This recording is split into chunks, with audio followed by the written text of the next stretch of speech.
What will be the after effect of Brexit on a small business in the UK, you might ask? Well, Brexit has taken the United Kingdom to its history's most crucial juncture, both economically and internationally. After implementing the Brexit trade deal with the European Union, businesses across the UK and the EU have felt the impact drastically. Welcome to the Wealth Lab, and thanks for checking in. Brexit refers to the UK's separation from the EU, and Britain is the first country ever to leave the EU and the Eurozone. But the impact of this withdrawal is felt by both large and small businesses. Its impact is mainly testing for small businesses, or SMEs. Businesses face all sorts of issues, from food deliveries being delayed due to inaccurate customs documents, logistics firms are being affected due to the halting of goods shipments, and retailers are worried that their supply chain may become obsolete. Since the country left the EU on January 1st, businesses have been registering sales decline and supply-demand imbalance as companies find it hard to export goods to Europe due to high costs. After staying inside the EU's custom union and single market, businesses find it a great challenge to get accustomed to the recent changes. Brexit has become a regulatory, logistical, and administrative burden for most small businesses, and they were unprepared for it. The consequences of the UK not being a part of the single European Union VAT area are far too many for small businesses. Apart from the extra administrative burden, there are many underlying issues, which many small firms probably didn't foresee. Now each country will collect sales tax, bills will be settled up front by the buyer, and exporters and buyers will experience shock demands for payments at the border. Many small companies are now considering registering for VAT in various jurisdictions for increasing sales volumes, which have now become relatively low. Enjoying this video so far? Remember to hit that subscribe and like button. Okay, let's get back to the video. From January onwards, documentation is necessary for the province of all kinds of goods. So a circuit board made in Korea, used in a gadget assembled in Germany, or Chinese metal used in an Italian bicycle, or Moroccan textiles used in a shirt made in Portugal could mean the difference in tariff rates. Tariffs may range from 1.7% duty on vacuum cleaners, 6.5% on plastics, 12% on coats, and 14% on bicycles. Moreover, the documentation requirements vary greatly. One port may want individually stamped documents, and another may ask for one stamp on a dozen pages. People haven't done it this way, and that's why businesses are turning away. Some fresh food exporters are literally facing an existential threat, since cross-channel deliveries, which used to take a few days, now take 5 days. This kills the shelf life of products like the famous British sausage. Exporters may have to start selling frozen sausages, but how many people would want to buy them? The raging coronavirus pandemic further aggravates this problem. The UK is experiencing its third national lockdown currently, and according to trade analysts, the country's economy is gearing up for a double-dip recession.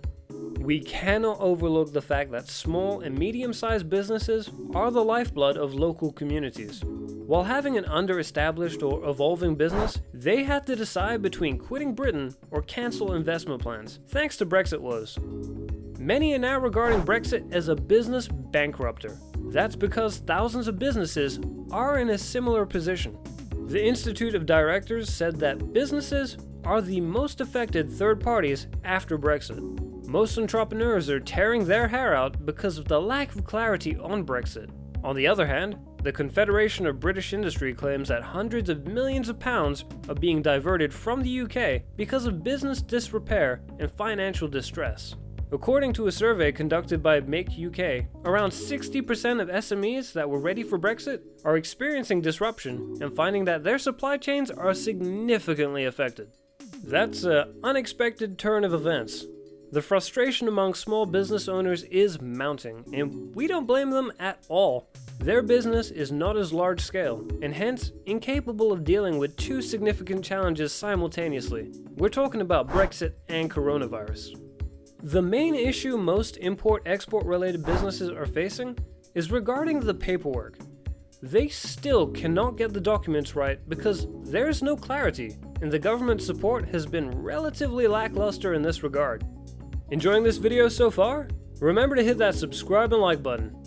Okay, let's get back to the video. The biggest of all issues lately has been the new rules of origin. It is a newly implemented requirement that will impose a lasting impact on trade between the UK and European markets. Before Brexit happened, goods imported from the EU didn't need certification as made in the EU or made in Britain and could be sold freely within the single market. That's not possible now. As per the new rules of origin, retailers will have to determine whether a product or good leaving the UK is British enough to qualify for tariff-free trade with the EU. This is particularly affecting international retailers who use Britain-based sites as their primary distribution centers. They are now finding it impossible to re-export their goods to their European stores without facing tariffs, even if it came from the bloc. For instance, if a company gets jeans manufactured from Bangladesh or purchases cheese from France and it stores the products at its warehouse somewhere in England, it will have to face export tariffs to send the product to a store in Ireland. The British Retail Consortium revealed that over 50 of its members could not do business due to these tariffs.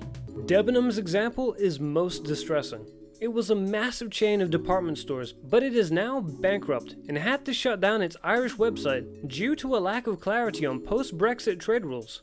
Another company, Eskimo, is a Bristol-based business that sells designer radiators and will move most of its manufacturing units to Poland to stay competitive. The EU accounted for around 45% of its sales, and Brexit dealt it a massive blow. Eskimo couldn't export anything so far in 2021 because its leading distributor couldn't find a suitable carrier, and since Eskimo imports from Turkey and Italy and only designs and manufactures posh radiators in the UK, it has to face export tariffs. In comparison, its buyers in the EU are finding it a lot easier to deal with local vendors than a British company. The Federation of Small Businesses is also expressing concerns as its members face drastic consequences of leaving the EU VAT area. Small businesses are in panic mode because they can't ship their goods and don't even know when and if they will do so. They were used to dealing with a single block, and now they have to learn the rulebook of 27 different countries. Companies cannot exploit the VAT triangulation scheme that made cross-border trading so hassle-free between EU countries. That's devastating to say the least. According to David Lee, the managing director of an engineering firm, TorqueFlow Sidex, his company is now charged VAT at 22% on the products manufactured by its Italian sister firm, while the products are sold to another European country.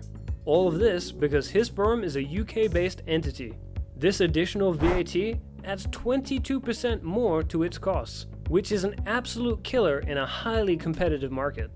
I've been in the industry for over 30 years, working with Australia, Russia, and the Middle East, and this just makes everything look like a joke, says Lee. But it is nothing out of the ordinary, because while leaving the EU customs union and single market, the UK government knew businesses would have to follow new rules and processes. What it hasn't been able to do so far is work closely with businesses to make sure they can trade effectively under the new rules. As small businesses scramble to understand the new rules, many of us are forced to think, what would Britain do with the freedom and sovereignty it secured through Brexit? We live in an era when modern regulations and trading involve a greater integration level, especially if a country isn't as large as the USA or the EU. The UK government has to find a way to integrate its businesses into the massive EU market. We're already finding it hard to deal with the new normal. The added burden of businesses collapsing due to trade issues or over-documentation errors will further add to the financial crisis looming over the UK. The bottom line is that no one can be well prepared for a change of such magnitude. So a dynamic and continuous conversation on simplifications is in dire need, because businesses are struggling.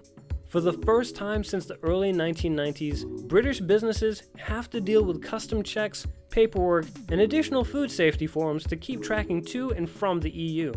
According to Britain's tax agency, around 150,000 UK businesses have never traded beyond the EU and have no experience dealing with customs. So what do you think about Brexit woes? Is your business also struggling after Brexit? Please share your thoughts and experiences in the comments section below. And with that being said, see you all in the next video.